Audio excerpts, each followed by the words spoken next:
खजाने की तलाश। ज़ैन एक आम सा 10 साल का लड़का था जो अपने गांव में अपनी दादी और दादा के साथ रहता था। एक दिन जब ज़ैन अपने दादा के पुराने संदूक को खंगाल रहा था तो इसे एक पुराना मिट्टी से भरा कागज़ मिला। यह कोई आम कागज़ नहीं था बल्कि एक खजाने का नक्शा था।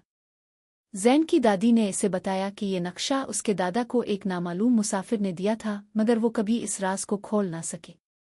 ज़ैन के दिल में तजस्सुस जाग उठा।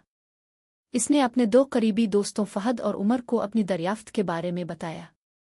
तीनों दोस्तों ने फैसला किया कि वो इस खजाने को तलाश करेंगे। नक्शे के मुताबिक उन्हें जंगल के इस पार एक कदीम गार तक जाना था जो बहुत खतरनाक और नाकाबिले रसाई समझा जाता था।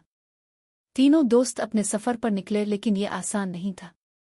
घने जंगल में रास्ता भटक जाने, खौफनाक जानवरों का सामना करने और मौसमी मुश्किलात जैसे तूफान और बारिशों ने उनके हौसले को आजमाया। लेकिन ज़ैन का अज़्म कभी कमज़ोर ना हुआ। बिलाखिर वो इस कदीम गार तक पहुंच गए। लेकिन यहाँ एक और मुश्किल उनका इंतज़ार कर रही थी। एक गिरोह जो पहले ही खजाने की तलाश में था, उनके रास्ते में रुकावट बन गया।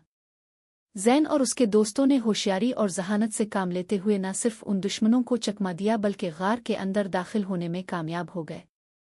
गार के अंदर एक पुरअसरार दरवाज़ा था जिस पर कदीम ज़ुबान में कुछ तहरीर था। ज़ैन ने अपने दादा की पुरानी किताब से ये तहरीर पढ़ी और दरवाज़ा खिल गया। अंदर एक चमचमाता हुआ सुनहरी संदूक रखा था जिसमें नायाब जवाहरात और पुराने ज़माने के सिक्के थे। ज़ैन और उसके दोस्तों ने खजाने को गांव वापस लाकर सबको हैरान कर दिया। इस दरियाफ्त की बदौलत गांव की तकदीर बदल गई और ज़ैन हमेशा के लिए अपने गांव का हीरो बन गया। ये कहानी हमें सिखाती है कि अगर अज़्म, हिम्मत और सच्ची नीयत हो तो कोई भी मुहिम कामयाब बनाई जा सकती है।